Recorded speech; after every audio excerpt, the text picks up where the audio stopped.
More than 350 state, local, and federal law enforcement officials, as well as the Coast Guard and FBI, continue their manhunt for the shooting suspect, Robert Card. And here to help us shed more light on this search and give his analysis is Edmundo Mireles, former FBI special agent and Medal of Valor Award recipient. Ed, thank you so much. We appreciate you coming on today.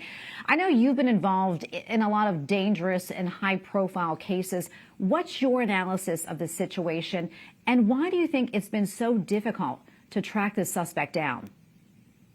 Well, first of all, thank you for having me. And secondly, my condolences go out to all the victims. There was a very tragic event. Unfortunately, an event like this is a very complex event, very complex investigation. You've got two major crime scenes. Then you've got the crime scene at the marina with the car, and then the crime scene at the subject's house.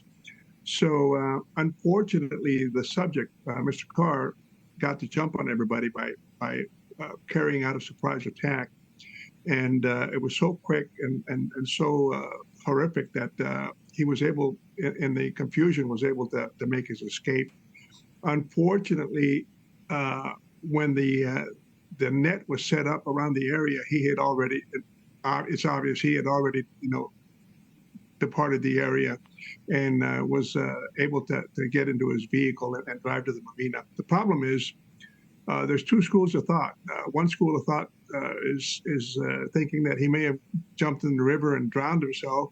The other school of thought is he may have jumped in some sort of a transportation mechanism, a boat, a ski-doo, a car, or maybe he hiked out of the area. So without any real solid lead as to what he did and how he effected his escape, it is pretty tough for law enforcement to actually track him down. That's why it's all hands on deck.